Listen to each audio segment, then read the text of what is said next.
नाग पंचमी की प्राचीन कथा सुनने मात्र से पूरी होगी हर मनोकामना।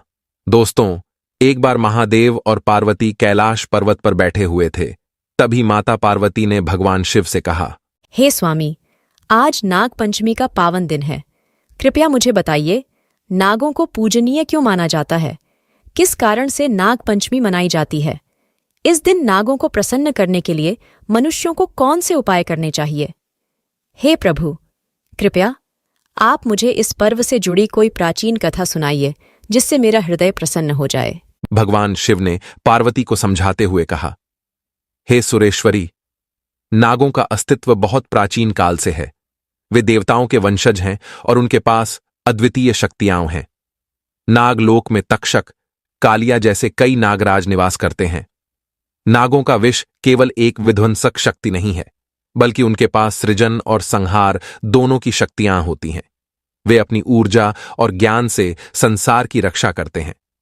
शिवजी ने आगे बताया, हे देवी, नाग पंचमी का पर्व नागों की पूजा और उनके महत्व को दर्शाने के लिए मनाया जाता है। इस दिन स्त्रियां नागों को दूध पिलाती हैं और उनकी आराधना करती हैं, जिससे उनके परिवार की रक्षा होती है और उन्हें सुख समृद्धि प्राप्त होती है। यह पर्व मनुष्य के जीवन में संतुलन और समरसता को बनाए रखने का प्रतीक है। भगवान शिव ने कहा, हे देवी, नाग मनुष्यों के रक्षक हैं। मेरे ही आशीर्वाद से समस्त नाग पूर्व काल से ही मनुष्यों के हित के लिए कार्य करते हैं। जो मनुष्य नागों की पूजा करते हैं, उन पर सदैव मेरी कृपा बनी रहती है।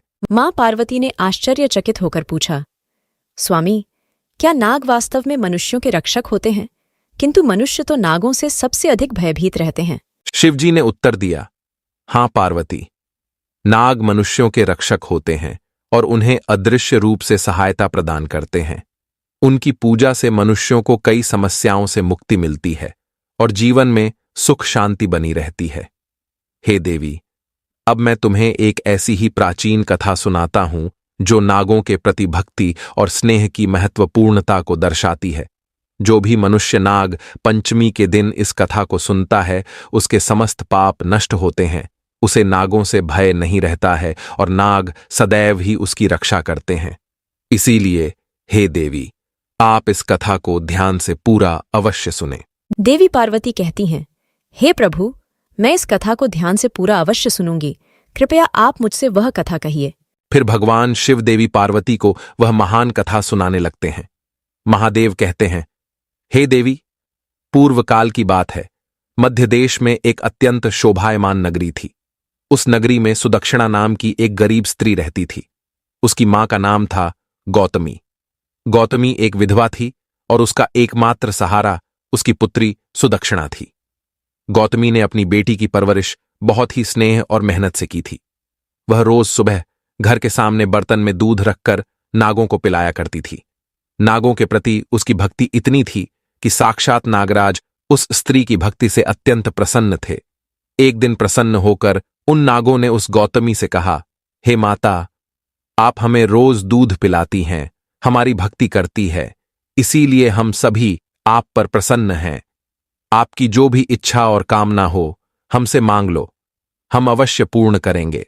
तब वह गौतमी कहती है, हे नागराज, मुझे मेरी कोई चिंता नहीं है, लेकिन मुझे मेरी पुत्री की चिंता है। गौतमी ने नागराज से कहा, हे नागराज, मैं आपसे एक विनती करती हूँ। मेरी मृत्यु के बाद मेरी बेटी सुदक्षिणा की रक्षा करें, उसे अपनी बहन मानकर उसकी सहायता करें। फिर नागराज ने वचन दिया, है माता, हम तुम्हारे इस स्नेह और भक्ति को कभी नहीं भूलेंगे। तुम्हारी मृत्यु के बाद हम तुम्हारी पुत्री की रक्षा अवश्य करेंगे और उसे अपनी बहन मानेंगे। फिर कुछ समय बाद गौतमी की पुत्री सुदक्षिणा की शादी एक प्रतिष्ठित और समृद्ध घराने में हुई, जिससे वह बहुत प्रसन्न हो गई। सुदक्षिणा का विवाह हो जाने के कुछ समय बाद गौतमी का देहांत हो गया और सुदक्षिणा अकेली रह गई। उसने अपनी मां की यादों के सहारे जीवन बिताना शुरू किया। सुदक्षिणा उसके ससुराल की 4 बहुओं में सबसे छोटी बहू थी। घर की बड़ी बहू का नाम अदिति था, मंझली बहू का नाम विभा था और तीसरी बहू का नाम सुरभि था। फिर कुछ दिन बाद नाग पंचमी का त्योहार आने वाला था। तीनों बड़ी बहुएं अपने अपने मायके जाने की तैयारी करने लगीं। उन्होंने अपने अपने घरों से उपहार और मिठाइयां मंगवाईं और खुशी खुशी जाने की योजना बनाई। लेकिन सुदक्षिणा का कोई मायका नहीं था, क्योंकि उसकी बूढ़ी मां, जो उसका एकमात्र सहारा थी, शादी के बाद ही स्वर्गवासी हो चुकी थी। सुदक्षिणा उदास मन से अपने कमरे में बैठी थी। उसे समझ नहीं आ रहा था कि वह क्या करे और किससे मिले। उसका दिल टूट चुका था और वह अपने भाग्य को कोस रही थी। जब तीनों बहुओं ने देखा कि सुदक्षिणा को ले जाने के लिए कोई नहीं आ रहा है, तब बड़ी बहू आकर सुदक्षिणा से खिल्ली उड़ाते हुए बोली, छोटी बहू, क्या हुआ? तुम्हारे मायके से कोई नहीं आ रहा है क्या? हमारे सभी के भाई हमें लेने आ रहे हैं, लेकिन तुम्हारा तो कोई नहीं है। अब तुम क्या करोगी? यही ससुराल में बैठकर सासू माँ की डांट सुननी पड़ेगी और घर का सारा काम करना पड़ेगा। बड़ी बहू की बात सुनकर सुदक्षिणा को बड़ा दुख हुआ। वह भगवान शिव के सामने बैठकर प्रार्थना करने लगी। हे प्रभु, आपने मुझे कोई भी भाई क्यों नहीं दिया, और आपने तो मुझसे मेरी माँ को भी छीन लिया। अब मैं क्या करूं, कहाँ जाऊं? फिर उसी रात, जब सुदक्षिणा गहरी चिंता में डूबी हुई थी, तब नागराज ने मनुष्य का रूप धारण किया और सुदक्षिणा के घर पहुंचे। उन्होंने दरवाजे पर दस्तक दी। सुदक्षिणा ने दरवाजा खोला और देखा कि एक सुंदर युवक खड़ा है, जो देवताओं के समान प्रतीत हो रहा था। उसने सुंदर आभूषण और मुकुट पहन रखा था। उस अत्यंत दिव्य पुरुष को देखकर सुदक्षिणा ने आश्चर्यचकित होकर पूछा, हे देव, आप कौन हैं और इस समय यहाँ कैसे आए? तब नागराज ने कहा, हे बहन, मैं तुम्हारा भाई हूं, इसीलिए आज मैं तुम्हें ले जाने के लिए आया हूं। सुदक्षिणा ने कहा, हे देव, आप तो दिखने में कोई देवता प्रतीत होते हैं, किंतु आप मेरे भाई कैसे हो सकते हैं? मेरा कोई भी नहीं है, मैं अकेली ही मेरी माँ की पुत्री हूं, तो फिर आप मेरे भाई कैसे हो सकते हैं?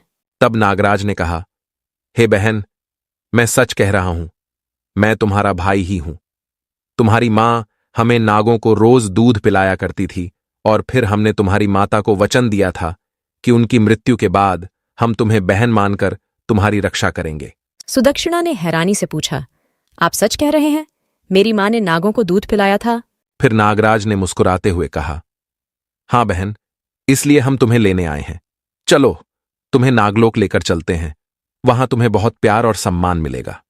नागराज ने अपनी शक्ति से सुदक्षिणा को वह सारी बातें याद दिला दीं जो बचपन में उसने देखी थीं। फिर सुदक्षिणा को सब कुछ याद आ गया कि उसकी मां रोज नागों को दूध पिलाती थी। सुदक्षिणा कहती है, हे भाई, आप सत्य कह रहे हैं। मेरी माँ आप सभी को बड़े प्रेम से दूध पिलाती थी। सच में आप मेरे भाई ही हैं।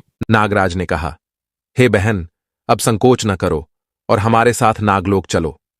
तब सुदक्षिणा ने हामी भर दी और वह नागराज के साथ नागलोक के लिए चल पड़ी। नागराज ने उसे अपने नागलोक ले जाकर नागमाता से मिलवाया। नागमाता ने सुदक्षिणा का बड़े प्रेम से स्वागत किया और उसे बड़े प्रेम से रहने का आश्वासन दिया। सुदक्षिणा अब नागलोक में खुशी खुशी रहने लगी। वह नागलोक एक अद्भुत और जादुई स्थान था। वहां की हवाएं शीतल और सुगंधित थीं। चारों ओर हरियाली फैली हुई थी और फूलों की महक से वातावरण मंत्रमुग्ध हो जाता था। वहां के भवन सोने और चांदी से बने हुए थे और रत्नों से जड़े हुए थे। नागलोक में सभी नाग प्रेम और सौहार्द से रहते थे। वहां के नियम और अनुशासन बहुत सख्त थे, लेकिन सभी नाग उनका पालन करते थे। नागराज ने सुदक्षिणा को नागलोक के विभिन्न स्थान दिखाए और उसे वहां के नियम समझाए। नागमाता ने सुदक्षिणा को एक सुंदर कमरा दिया, जिसमें रत्न जड़ित बिस्तर और सुंदर साज सज्जा थी। सुदक्षिणा भी जल्दी ही वहां की जीवन शैली में रच बस गई। कुछ दिनों बाद नागमाता ने सुदक्षिणा से कहा, बेटी, हमारे नाग बच्चों को भी तुम्हारे जैसे स्नेह की आवश्यकता है। क्या तुम उन्हें दूध पिला सकती हो? सुदक्षिणा ने सहर्ष स्वीकार किया और दूध गर्म करके नाग बच्चों को पिलाने लगी। परंतु गलती से उसने दूध ज्यादा गर्म कर दिया और सभी नाग बच्चों के मुंह जल गए। नाग बच्चे बहुत क्रोधित हो गए और चिल्लाने लगे। नाग बच्चा अरुण ने गुस्से से कहा, हे स्त्री, तुमने हमारे मुंह जला दिए, हम तुम्हें कभी माफ नहीं करेंगे। दूसरा नाग बच्चा वरुण बोला, तुम्हारी वजह से हमें दर्द हो रहा है, तुम कितनी निर्दयी हो। सुदक्षिणा ने रोते हुए कहा, हे नागों, मुझसे गलती हो गई, मैं सचमुच माफी चाहती हूँ। मुझे यह नहीं पता था कि दूध इतना गर्म है। तब नागमाता उस स्थान पर आती है। नागमाता ने सुदक्षिणा को शांत किया और कहा, बच्चों, इसे माफ कर दो। यह हमारी बहन है और इसने जानबूझकर ऐसा नहीं किया। यह हमारी मेहमान है और हम इसे सजा नहीं दे सकते। हालांकि नाग बच्चे बदला लेना चाहते थे और उनके दिल में क्रोध भर गया था। समय बीता और सुदक्षिणा अपने घर लौट आई, लेकिन उसकी यादें नागलोक की सुंदरता और नाग परिवार के साथ बिताए गए समय की थीं। अगले साल नाग पंचमी का इंतजार करते हुए उसने नागों को फिर से मिलने की आशा की। फिर देखते ही देखते अगली नाग पंचमी आ गई। इधर नाग बच्चे अब बड़े हो चुके थे और फिर नागमाता ने उन्हें सुदक्षिणा को लाने के लिए कहा। फिर वे सभी नाग सुदक्षिणा को लाने के लिए निकल पड़े। नाग पंचमी के दिन नाग बच्चे सुदक्षिणा के घर जाने के रास्ते में एक दूसरे से बात कर रहे थे। अरुण ने कहा, आज हम उस औरत को 10 लेंगे और उसका अंत कर देंगे। उसे सजा देनी ही होगी। वरुण ने कहा, हां, उसने हमारे साथ अन्याय किया था। अब उसे उसकी गलती का एहसास कराना ही होगा। जब वे नाग सुदक्षिणा के घर पहुंचे तो सुदक्षिणा ने उनका स्वागत किया। उसने ठंडा दूध पिलाया, मीठी रोटी खिलाई और बहुत प्रेम से उनका आदर सत्कार किया।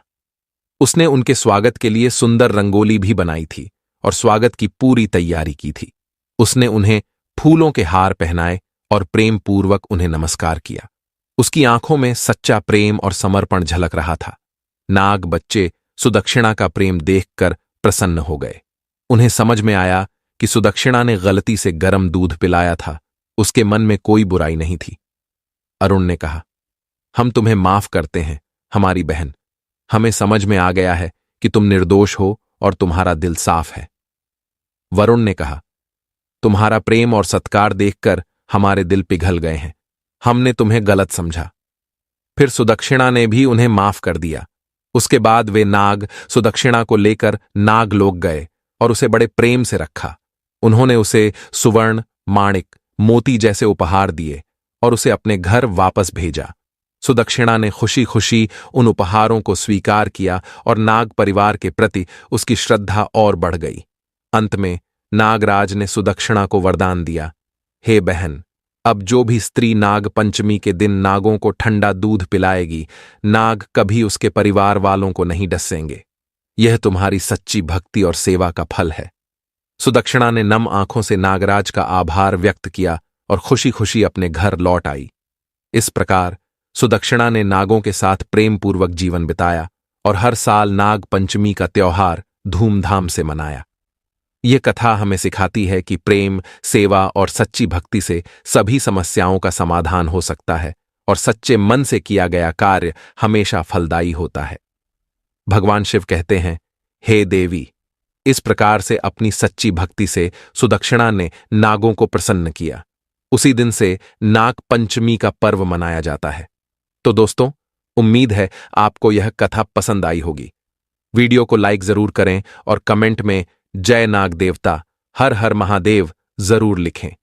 साथ ही चैनल को सब्सक्राइब करके बेल आइकॉन पर क्लिक करना न भूलें और वीडियो को परिवार के साथ शेयर जरूर करें। आप सभी का धन्यवाद।